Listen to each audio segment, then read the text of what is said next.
ইন্তেকাল করে।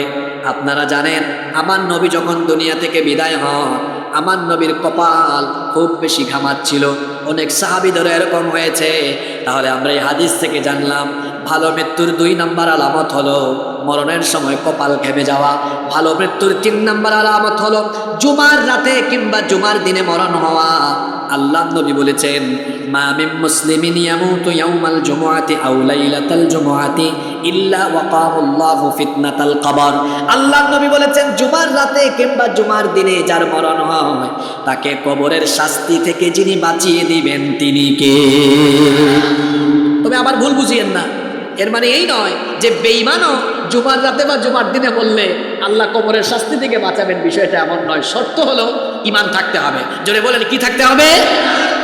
ভালো মৃত্যুর 4 নম্বর আলামত হলো শাহাদাতের মৃত্যু, শহীদি মৃত্যু। এটা হলো শুধু ভালো মৃত্যু নয়, শহীদি মৃত্যু হলো সবচাইতে শ্রেষ্ঠ মৃত্যু। কান লাগান, ভালো করে শোনেন। বলেন তো সবচাইতে শ্রেষ্ঠ মৃত্যুর নাম কি? জোরে বলেন, আরো জোরে বলেন, কি মৃত্যু? ও আমার বাবারা, আমার ভাইয়েরা, শাহাদাতের মৃত্যু এমন মৃত্যু, কেউ যদি দুনিয়া থেকে চলে যায় স্বাভাবিকভাবে, দুনিয়া থেকে কেউ যদি যায়, মারা যায়, বলেন তো দেখি মরণের পরে সবার জন্য হিসাব এবং বিচার আছে না নাই? অবশ্যই তাকে হিসাব এবং বিচারের মুখোমুখি হতে হবে। কিন্তু যারা আল্লাহর দ্বীনের জন্য শহীদ হয়, আল্লাহ তাআলা তাদের কাছ থেকে কোনো হিসাব নেন না, তাদের কোনো বিচারও করেন না। যারা আল্লাহর দ্বীনের জন্য শহীদ হয়, আল্লাহ তাআলা তাদেরকে বিনা বিচারে বিনা হিসাবে তার জান্নাত দিয়ে দেন। এদের কোনো হিসাবও নাই, কোনো বিচারও। এই জন্য স্বয়ং নবী করিম সাল্লাল্লাহু আলাইহি ওয়াসাল্লাম শহীদ হওয়ার জন্য তিনি পাগল পারা ছিলেন।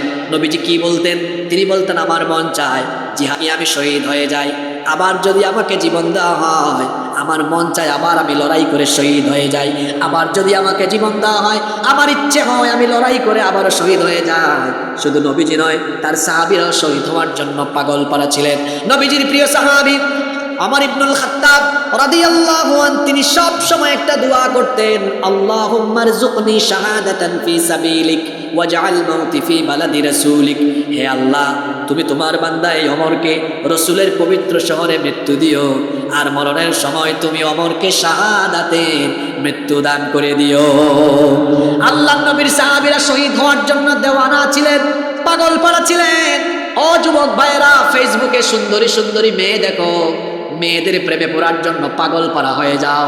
আর রাসূলের যুবক সাহাবীরা সুযোগ খুঁজতেন কেমনে একটু দিনের জন্য জীবনটাকে কুরবানি করে দেওয়া যায়। আল্লাহু আকবার। ওই যে বদরের একটা কাহিনী আমার মনে পড়ে গেল, ঘটনাটা কি বলবো? কি চমৎকার সেই ঘটনা।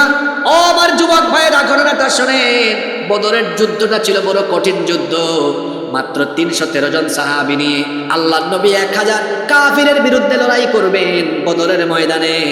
আল্লাহর নবী একটু চিন্তায় পড়ে গেলেন, পেরেশানিতে পড়ে গেলেন। বুখারী শরীফে হাদিসটা এসেছে, হযরত মিকদাদ বিন আমর রাদিয়াল্লাহু আনহু তিনি দাঁড়িয়ে গেলেন, বললেন, ওগো আল্লাহর নবী, সম্ভবত আপনি চিন্তায় পড়ে গিয়েছেন যে কি করে আজ এই বদরের ময়দানে অল্প সংখ্যক সাহাবী নিয়ে লড়াই করবেন। হয়তো আরেকটা বিষয় ভাবছেন, লড়াইটা তো হবে এমন, ইমান এনেছে ছেলে, বাপ আনে নাই, বাপ বেটা মুখামুখি, ভাতিজা ইমান গ্রহণ করেছে, চাচা করে নাই, চাচা ভাতিজা মুখামুখি। চিন্তা করছেন রক্তের বিরুদ্ধেও তো চলে যায়, কারো মনে আবার দয়া মায়া সৃষ্টি হয় কিনা। নবী ভাববেন না। তিনি বললেন, ইমদি লিমা আরাকাল্লাহ ফানাহনু মাআক। আল্লাহ যেদিকে আদেশ করেছেন সেদিকে আমাদেরকে নিয়ে যান, আমরা আপনার সাথে আছি। ওয়াল্লাহি, আল্লাহর কসম করে বলছি, লা নাকুলু লাকা কামা ক্বালাত বানু ইসরাঈল লিমূসা।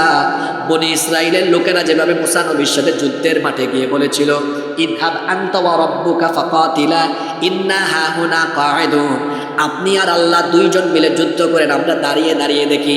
এরা যেমন তাদের নবীর সঙ্গে বেয়াদবি করেছিল, আমরা এইরকম আপনার সাথে বেয়াদবি করব না, বরং আমরা আপনাকে কথা দিচ্ছি, ওয়াদা দিচ্ছি। আমরা বললাম, ইযহাব আনতা ওয়া রাব্বুকা ফাকাতিলা ইন্না মাআকুমা মুকাতিলুন। লড়াইয়ের মাঠে নিয়ে আপনি আমাদেরকে যান, যতক্ষণ আমাদের দেহে প্রাণ আছে ততক্ষণ আমরা আপনার সাথে লড়াই করে যাব। আল্লাহর নবী তখন বললেন, তাহলে চলো লড়াইয়ের ময়দানের দিকে নয়। সাহাবীরা বললেন, তাহলে কোন দিকে যাব? নবীজি বললেন, কুমু ইলা জান্নাতিন আরদুহা কাআরদিস সামাওয়াতি ওয়াল আরদ। ওই জান্নাতের দিকে আমার সঙ্গে চলো, যেই জান্নাত